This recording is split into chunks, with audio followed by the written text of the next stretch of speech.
Oke, mari sama-sama katakan bersama dengan saya. Saya adalah kebenaran Tuhan di dalam Yesus Kristus.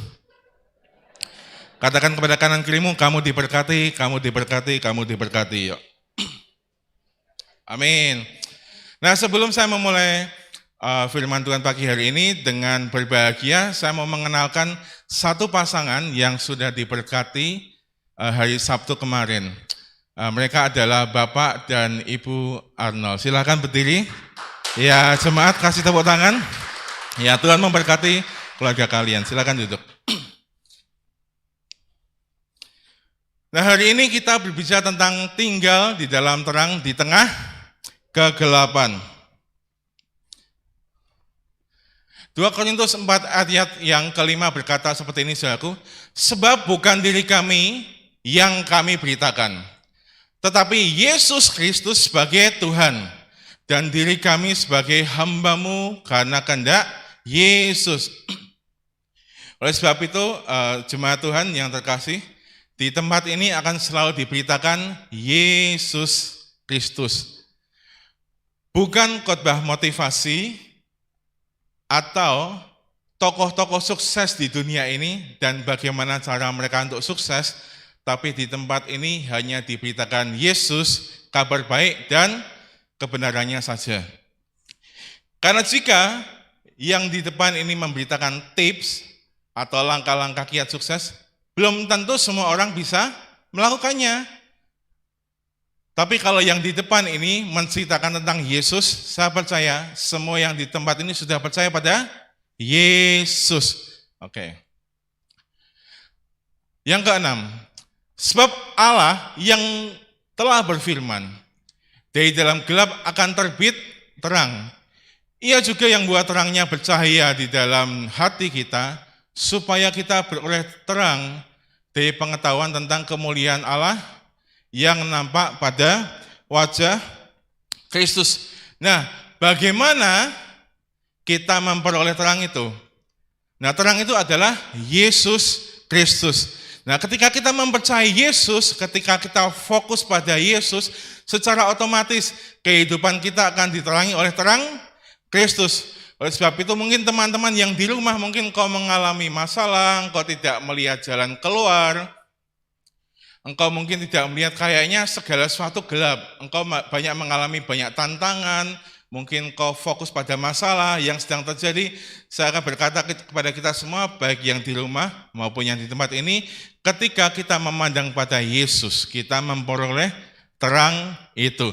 Ketika kita melihat Yesus, Anda akan melihat banyak jalan-jalan terbuka untuk setiap tantangan yang kita alami. Yang percaya katakan, amin. Oleh sebab itu, di tempat ini, mimbar selalu menceritakan tentang kebaikan dan kabar baik dari Yesus. Supaya bahkan setiap orang pun yang merasa dirinya hidup dalam kegelapan, yang merasa dirinya masih berdosa, akan mendapat damai sejahtera ketika mereka mendengarkan tentang Yesus.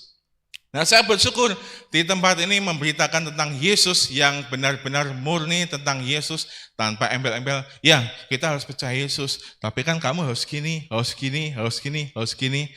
Nah, Bapak, Ibu, Saudara, yang harus gini, harus gini, harus gini itu ketika Anda fokus pada Yesus, tiba-tiba Anda akan dapat melakukannya tanpa Anda dituntut oleh pengkhotbah yang di depan, tanpa Anda dituntut oleh orang-orang yang Anda kasihi. Amin. Karena kenapa? Ketika Anda fokus pada Yesus, tiba-tiba Anda mendapat kekuatan untuk melakukan banyak hal. Bahkan Anda yang sebelumnya itu belum pernah bisa melakukannya.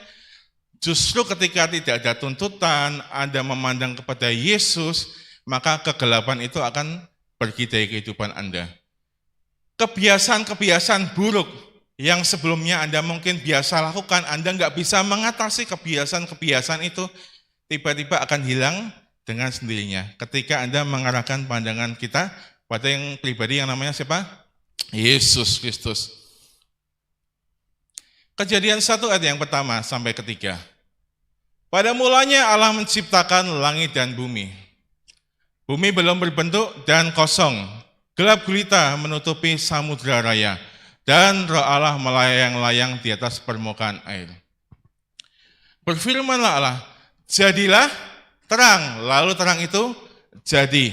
Nah, banyak kali orang mengira bahwa terang ini adalah matahari, padahal matahari diciptakan pada hari keberapa? Iya. Pada hari keempat. Ya, jadi terang ini bukan terang matahari, tapi sebenarnya terang ini adalah Yesus itu sendiri. Beberapa orang mungkin mengalami kegelapan dalam kehidupannya.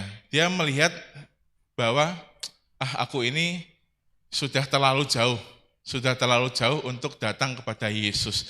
Aku kayaknya nggak bisa melihat masa depanku. Masa depanku terlalu gelap untuk kutatap dan aku kayaknya ya lebih baik aku begini-begini aja lah. Ya. Padahal Yesus datang untuk menjadi apa? Terang.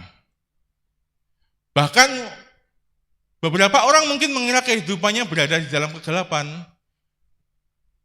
Padahal ketika kita fokus pada pribadi Yesus, makanya kalau Anda mungkin beberapa di antara kita, mungkin tiba-tiba satu ketika lost in space gitu ya, atau tiba-tiba waktu Anda terima tantangan di dunia ini, kita kan hidup di bumi nih, terus Anda tiba-tiba sekejap aja, Anda fokus pada tantangan Anda sedikit lupa memandang kepada Yesus, Anda akan lihat kok kayaknya dunia ini kok begitu gelap ya. Pasti semua dari kita pernah mengalami hal itu.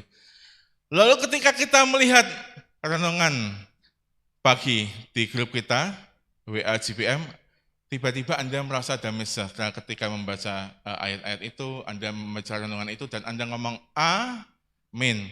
Terus tiba-tiba ada secercah cahaya, celing gitu. Tiba-tiba kayak di film kartun itu loh, ada kayak lampu celing gitu loh. Lalu semuanya kok iya. Anda tiba-tiba dari yang tadinya Anda melihat suasana hati Anda itu gelap, tiba-tiba jadi terang. Oh iya ya, aku bisa ini. Tiba-tiba Anda bisa ngomong seperti itu. Oh iya ya, kok kenapa enggak gini? Kok kenapa aku enggak gini? Oh iya ya, harusnya kan tadi seperti itu. Nah, itu adalah terang yang menerangi kehidupan kita. Sehingga tiba-tiba Anda bisa berpikir jauh lebih luas, memandang kepada terang, tiba-tiba Anda bisa lihat ada jalan nih, ada cara nih untuk mengatasi hal ini. Itu semua karena Yesus yang ada di dalam kehidupan kita, yang menjadi terang di dalam kehidupan kita. Nah, pada zaman Paulus ada 3 bangsa, jemaat Tuhan. Satu bangsa Yahudi. Bangsa Yahudi ini adalah bangsa yang getol banget untuk cari terang, cari pewahyuan. Makanya ada banyak guru-guru agama, ada banyak ahli-ahli Taurat di bangsa Yahudi. Yang kedua, ada orang Yunani. Nah, kalau kita pernah itu pelajaran IPS tuh, pasti Anda akan diceritakan di situ ada banyak filsuf-filsuf yang berasal dari bangsa Yunani. Mereka selalu getol tuh yang namanya cari pengetahuan. Nah, saya juga tahu ada banyak di tempat ini keluarga yang mempunyai anak-anak yang orang tuanya punya harapan tinggi banget untuk menyekolahkan anaknya, untuk memberi pendidikan anaknya terbaik. Ya. Yang ketiga, ada bangsa Romawi yang selalu mengejar kemuliaan, pokoknya perang terus. Karena apa? Kalau dia menang perang, bangsanya jadi bangsa yang disanjung-sanjung orang, dimuliakan orang. Nah, ketika kita di dalam Yesus, kita mendapat 3 hal ini. Yang pertama adalah terang. Kita mendapat terang Kristus. Yang kedua, pengetahuan. Karena jauh lebih penting, sekolah penting Bapak Ibu. Yang di depan juga sekolah, yang jemaat Tuhan juga, semua juga pernah mengalami sekolah. Tapi hal yang sangat-sangat penting adalah bagaimana kita mewariskan pengetahuan akan pengenalan Tuhan Yesus kepada anggota keluarga kita. Alkitab mengatakan bahwa Louis, neneknya Timotius, selalu menceritakan tentang kitab suci, menceritakan tentang hukum-hukum Tuhan waktu itu kepada Timotius, sehingga ketika tumbuh dewasa, Timotius jadi orang yang luar biasa di dalam Yesus. Nah, saya juga senang sekali nih, kalau ngomongin Alkitab nih, di dalam Alkitab banyak sekali hal-hal yang luar biasa. Nah, kalau Bapak Ibu doyan banget baca Alkitab, sebenarnya di dalam Alkitab banyak sekali pengetahuan-pengetahuan yang luar biasa, yang sangat alkitabiah sekali, sehingga ketika kita melakukan apa yang firman Tuhan katakan, pekerjaan kita akan jauh semakin maju, banyak hal yang akan kita dapatkan dari apa yang ada di dalam Alkitab. Secara khusus pengetahuan tentang pengenalan akan Yesus. Mengapa demikian? Karena banyak orang belum mengenal Yesus yang sesungguhnya. Sebagai contoh, dulu waktu zaman saya kecil, orang selalu ngomong seperti ini, kalau kamu nggak melayani, kamu nggak diberkati. Ya harus dong melayani, harus dong memberi perpuluhan yang taat dan sebagainya. Padahal hari ini kita mengerti bahwa kita melayani bukan supaya untuk diberkati. Kita melayani karena Yesus lebih dahulu melayani kita. Itu adalah pengetahuan tentang pengenalan akan Kristus, saudaraku. Kenapa kita memberi? Karena Yesus sudah memberkati kita terlebih dahulu. Karena nggak mungkin kita memberi tanpa kita ada uang. Ya. Terus mau nyemplungin uang di mana kalau kita aja nggak punya uang? Kita memberi karena Yesus sudah memberkati kita terlebih dahulu. Nah, di dalam Yesus kita mendapatkan ketiga hal ini secara lengkap. Kita diterangi oleh sinar Yesus yang ajaib, kita mendapatkan pengetahuan yang luar biasa, dan kita dimuliakan di tengah bangsa-bangsa yang tidak mengenal Yesus.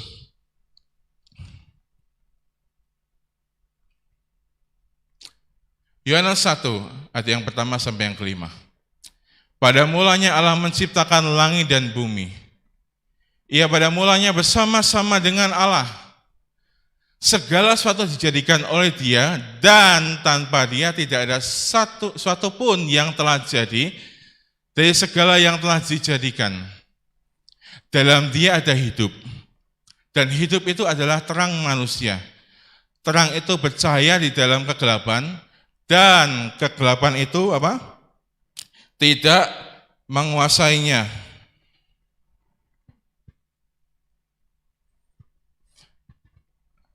Nah, ada tiga bagian di dalam kemah suci. Nah, kalau kita di sekolah minggu pernah belajar, 3 bagian itu adalah halaman, ruang kudus, dan ruang maha kudus. Nah, jemaat Tuhan, di luar kemah suci itu, di halaman banyak orang bisa beraktivitas, karena mereka diterangi oleh sinar matahari.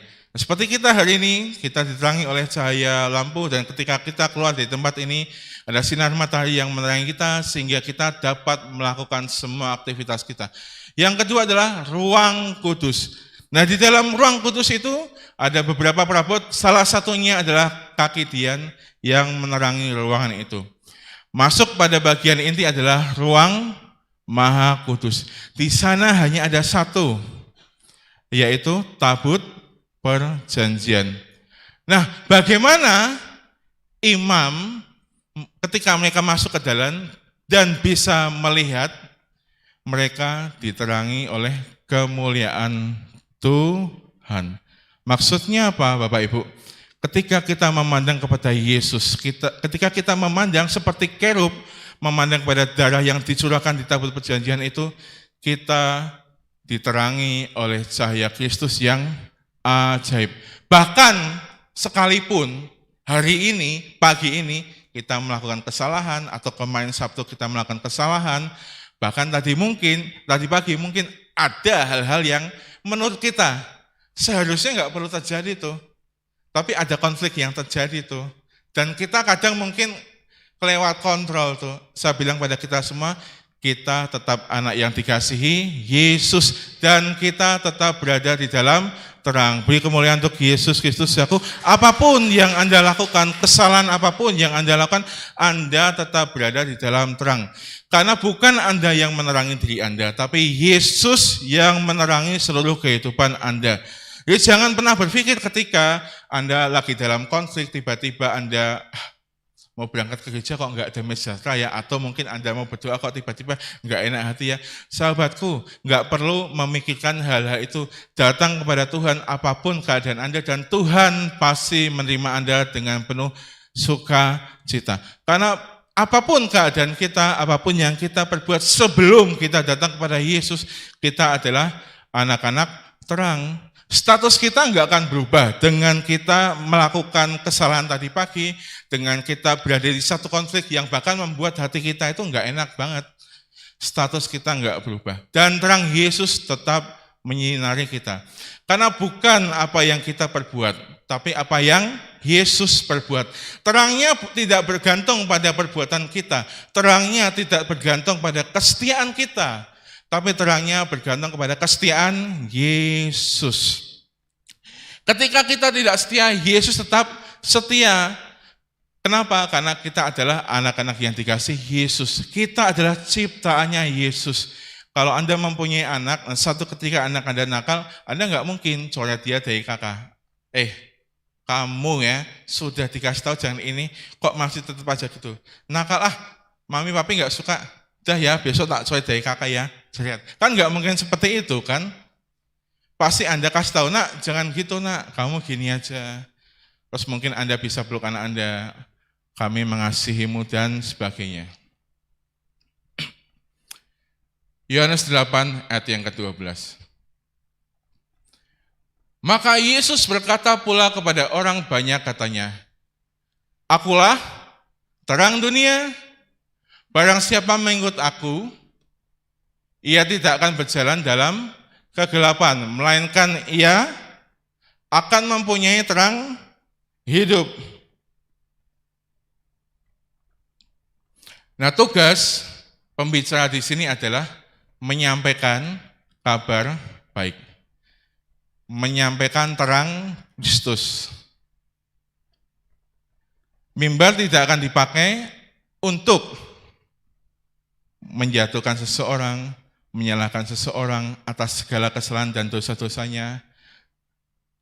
Tempat di depan ini akan memberitakan terangnya Yesus, supaya orang itu disinari oleh terang Yesus yang ajaib.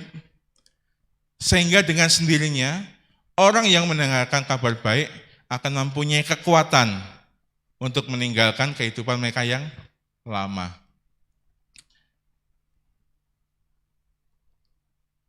Sebelum ayat yang ke-12 tadi ada satu kisah yang luar biasa, Bapak Ibu.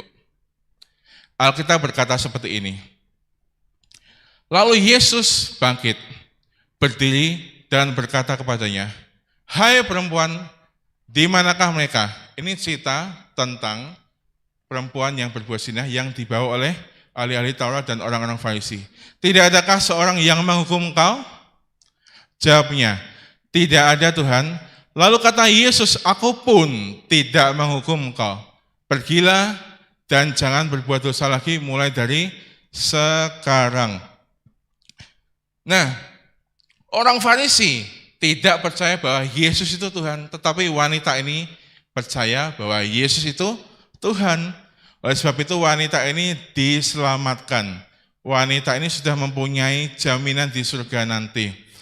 Nah, banyak orang di luar sana berkata, kalau kamu berbuat dosa, kamu akan dihukum oleh Tuhan. Jangan berbuat dosa dong, supaya kamu nggak dihukum oleh Tuhan. Tetapi yang luar biasa adalah Yesus berkata seperti ini, aku pun tidak akan menghukum engkau. Artinya, Yesus nggak berbicara tentang penghukuman, Yesus nggak berbicara tentang dosa, tapi Yesus ngomong seperti ini bahwa Yesus tidak akan memberikan penghukuman. Dan kemudian dia berkata, jangan berbuat dosa lagi. Yesus punya hak untuk menghukum orang ini. Tapi Yesus datang ke dunia untuk menyelamatkan orang-orang berdosa, secara khusus bagi mereka yang mengakui bahwa Yesus adalah Tuhan. Oleh sebab itu, saudaraku, ketika Anda punya tantangan, ketika Anda punya masalah, Anda bisa menyebut nama Yesus. Bahkan mungkin ketika Anda nggak sanggup untuk berdoa dalam beberapa kalimat, nama Yesus adalah nama yang menyelamatkan. Yesus juru selamat bukan hanya ketika di surga atau menyediakan tempat di surga. Yesus adalah juru selamat di bumi dan di surga. Oleh sebab itu ketika Anda memanggil nama Yesus, Anda berdoa kepada Yesus, bahkan Anda hanya menyebut kata Yesus beberapa kali, nama itu akan menyelamatkan Anda. Artinya bahwa Anda mengakui bahwa Yesus itu Tuhan atas kehidupan kita di dalam kondisi apapun. Nah, dahulu saya pikir Semarang dulu kan pernah ada banyak KKR tuh zaman tahun 2000-an tuh. Nah, saya kan waktu itu sudah pelayanan itu sudah memang dari kecil diajak teman-teman juga tuh ikut KKR seperti itu. Dan satu ketika saya lupa namanya orangnya, tapi waktu itu banyak sekali ngebum ya. Pengkhotbah ya, kalau sudah di depan, kamu yang baju merah, kamu tadi habis melakukan ini, kamu yang baju biru, kamu kemarin melakukan ini, seolah-olah yang di depan itu tahu apa yang diperbuat orang-orang yang duduk di bawah. Nah, saya bersyukur Tuhan nggak ngomong itu sama perempuan ini. Apakah perempuan ini berbuat zina? Ya, yang lakinya memang nggak pernah diceritakan kemana. Tapi Yesus nggak pernah mengungkit dosa perempuan ini. Waktu perempuan ini dibawa kepada Yesus, Yesus cuma nulis sesuatu di tanah. Dan itu sebenarnya mengingatkan orang-orang yang menghakimi itu bahwa ini loh 10 hukum Taurat. Satu aja kamu gagal semua. Lalu Yesus ngomong seperti ini, siapa yang gak berbuat dosa? Ia yang pertama melempari perempuan itu. Dan apa yang terjadi? Mereka pergi satu persatu, mulai dari yang mana? Tua, yalah yang tua hidup lebih lama. Mana mungkin hidup jauh lebih lama nggak pernah berbuat kesalahan. Saudaraku. Oleh sebab itu semalam waktu saya menyampaikan renungan di Youth, ada satu ayat mengatakan kalau kamu mematuhi mendengarkan semua perintahku, maka kamu akan diberkati. Nah, saya bilang kepada kita semua perintahku itu artinya 10 hukum Taurat. Nah, dengan anak-anaknya, dengan orang-orang yang dikasihnya, Yesus tidak pernah ngomong, Yesus tidak pernah memarahi, Yesus tidak pernah membahas dosa. Tetapi ketika Yesus berhadapan dengan ahli-ahli Farisi, dia selalu kritis. Bahkan waktu itu Yesus pernah ngomong, loh kalau kamu ngomong gak membunuh, ya kamu membenci saudaramu aja, itu sebenarnya kamu sudah membunuh dalam hatimu. Banyak orang ngomong, oh aku sudah memenuhi perintah Tuhan, aku sudah melakukan hukum Taurat. Loh, hukum Taurat yang mana? Banyak orang-orang yang ngomong seperti itu sebenarnya menurunkan standar atau derajat hukum Taurat. Mengapa? Yesus ngomong lagi, kalau ada wanita lewat dan kamu mengingininya, itu sebenarnya kamu sudah merampas hak orang lain walaupun di dalam hatimu. Jadi sesungguhnya tidak akan pernah ada orang yang bisa memenuhi segala perintah Tuhan. Nah, kabar baiknya adalah Yesus melihat bahwa hukum Taurat itu ya, tidak mungkin dilakukan oleh manusia, dan bersyukur kita hidup di perjanjian apa? Baru. Kita mendapat janji Tuhan bukan karena keadaan kita sebagai penerima janji. Amin. Kita mendapatkan janji Tuhan karena keadaan si pemberi janji. Si penerima janji nggak mungkin bisa melakukan semua hukum-hukum itu.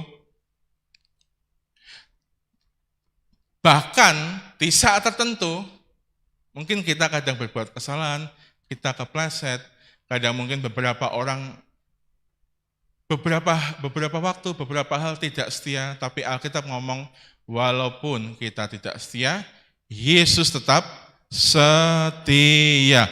Amin. Oleh sebab itu, apapun keadaan kita, janji Tuhan pasti terlaksana di dalam kehidupan kita.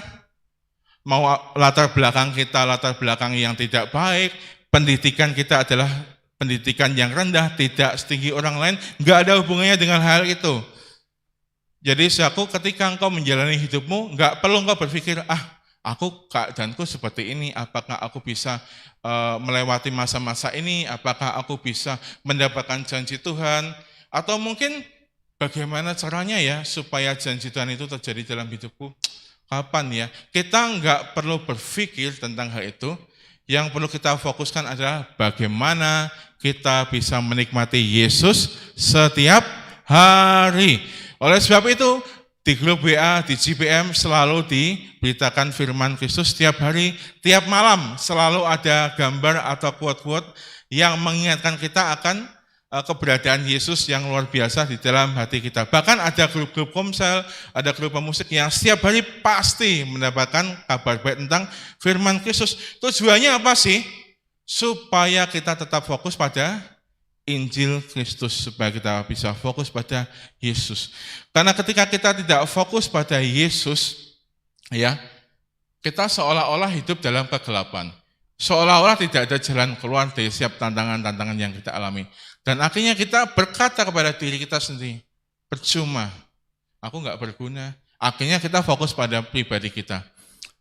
Nah, tapi ketika kita fokus pada firman Kristus, kita fokus pada pribadi Yesus Kristus, lihatlah, tiba-tiba ketika kamu mengaminkan sesuatu, ketika kamu membaca firman atau renungan yang dikirimkan di HP kita setiap hari, tiba-tiba kita merasa, tiba-tiba kok hatiku tenang ya, kok damai sejahtera ya. Padahal di kantongnya belum tentu ada. Nah, tapi tiba-tiba aja hati kita jadi tenang, kita jadi bisa memandang masa depan jauh lebih cerah. Itu semua karena kita fokus pada pribadi Yesus.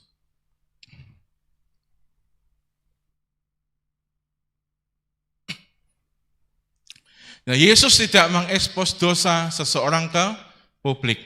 Kalau Anda lihat, ada beberapa orang ngomong, kamu kemarin seperti ini ya, kamu kemarin seperti ini ya. Bahkan mungkin saya berharap tidak ada lagi, itu hanya zaman dulu, kisah dulu yang saya ceritakan kepada kita semua, yang orang zaman dulu seolah-olah yang di depan ini mengerti apa yang diperbuat oleh orang yang di bawahnya. Saya bilang kepada kita semua adalah, iblis tahu. Tapi iblis tidak maha tahu. Yang maha tahu siapa?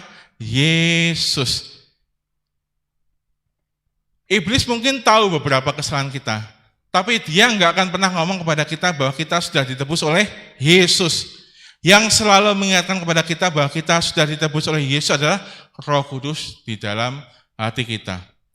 Dan selalu ketika Yesus berhadapan dengan orang-orang dari ahli Farisi maupun hukum Taurat, Yesus selalu kritis. Yesus selalu lebih keras. Tapi Yesus tidak pernah mengekspos kesalahan anak-anak yang dikasihnya. Yang percaya katakan amin. Jadi saudaraku, engkau nggak perlu takut untuk datang kepada Yesus. Iya, aku kan tadi barusan aja ke gereja, keburu-buru nih, mandi gantian sama anggota keluarga yang lain, akhirnya lampu merah sikat, pokoknya bablas, yang penting sampai gereja dulu. Orang lain nggak tahu, engkau mungkin tahu, tapi saya berharap itu tidak terjadi. Tapi andaikan pun ada hal kecil yang mungkin menjadi kesalahan dalam kehidupan kita, yang menjadi konflik dalam kehidupan kita akhir-akhir ini, saya mau bilang kepada kita semua, datanglah pada Yesus. Dia bukan orang lain yang selalu mengekspos setiap kesalahan-kesalahan kita waktu kita datang kepada satu pribadi. Iyalah, kamu tadi habis ini kan, mana mungkin kamu bisa datang kepada Yesus. Suara-suara seperti itu adalah suara-suaranya iblis. Yesus tidak pernah berkata seperti itu kepada anak-anak yang dikasihinya. Dia menerima kita apapun keadaan kita ketika kita datang kepadanya. Oleh sebab itu Bapak Ibu, datanglah kepada Yesus apapun keadaan kita hari ini. Jangan pernah takut bahwa andai kata kita melakukan kesalahan, sebelum kita datang kepada Yesus, tetap datanglah kepada Yesus. Karena Yesus adalah terang. Yesus adalah Tuhan yang sangat-sangat mengasihi kita. Percayalah, walaupun kita datang dengan apa adanya, percayalah bahwa kuasa Yesus itu sanggup menjadikan kita jauh lebih baik setelah kita datang kepada Yesus. Slide terakhir, saya undang main musik untuk maju. Kita baca bersama-sama slide terakhir ini dengan suara yang paling keras. 1, 2, 3. Yesus menerangi orang tersebut sehingga meninggalkan kegelapan. Ya, waktu kita diterangi oleh terang Yesus yang ajaib, percayalah bahwa kita mempunyai kekuatan untuk meninggalkan kehidupan kita yang lama. Yesus itu baik, Bapak Ibu. Amin. Satu ketika mungkin Anda dapat bingkisan dari tetangga Anda. Hari Senin Anda mungkin mendapatkan kue. Hari Selasa Anda mendapatkan apa? Bakso. Hari Rabu apa? Sebutin dong. Mie ayam. Hari keempat apakah? Hari keempat apalah? Sampai 1 minggu penuh. Kita itu kan orang normal ya. Waktu tetangga kita memberikan kita seperti itu, nggak mungkin lah minggu depannya kita cuma bilang terima kasih aja, nggak mungkin. Kita pasti mikir, aduh mau dikasih apa ya? Dia sudah baik sama aku. Nah, Yesus adalah pribadi yang baik, Bapak Ibu. Dia mempertobatkan seseorang dengan kebaikannya.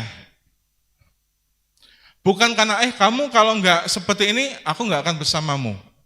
Kalau kamu nggak seperti ini, aku tidak akan pernah memberkatimu. Yesus yang baik, Yesus kita tidak seperti itu. Kalau dia ingin kita bertobat, kalau dia ingin kita meninggalkan kehidupan kita yang lama, dia pasti memberkati, amin. Setiap hari, setiap saat, sampai hati kita itu, ya ampun, Yesus kok baik banget ya. Kita sampai ngomong dengan mulut kita sendiri, lah ya, kemarin aja aku gini sama Yesus. Aku tahu itu buruk. Aku tetap melakukannya. Tapi kok Yesus kok baik lagi? Aku gini kok Yesus malah lebih baik lagi? Aku seperti ini kok Yesus malah jadi baik seperti ini? Yesus yang sesungguhnya seperti itu, saudaraku.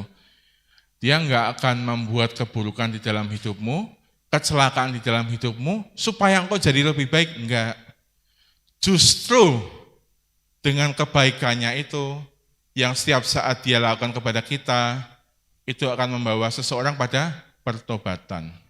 Bahkan saat orang nggak menyadari keberadaan Yesus, tapi Yesus tetap melakukan kebaikan di dalam kehidupan semua orang yang dikasihinya. Oleh sebab itu, jangan pernah untuk tidak datang kepada Yesus. Walaupun dengan sadar nih, kita telah berbuat kesalahan mungkin pagi tadi, atau sebelum kita berdoa, atau sebelum kita ngomong Yesus, kita berbuat kesalahan dan ada pikiran yang ngomong, alah kamu nggak layak datang kepada Yesus. Nah, itu suara iblis. Tapi Yesus selalu menyambut kita dengan penuh kebanggaan dan kebahagiaan, seperti Yesus menyambut anak bungsu dalam perumpamaan di Alkitab. Apakah sebelum memberikan warisan, bapaknya tahu anaknya akan berbuat yang tidak baik? Jawabannya adalah tahu. Tapi poinnya bukan di situ. Kalau ada beberapa kita yang mungkin belum tahu, poinnya bukan bapak itu memberikan kepada anak bungsu, kemudian ya pokoknya sana senang-senang aja lah. Poinnya adalah dia tahu anak ini akan begini, tapi yang terpenting adalah bagaimana ketika anak ini kembali dan bapak itu menyambutnya dengan penuh kasih, tanpa memperbincangkan kesalahan anak bungsu itu. Coba cek di Alkitab.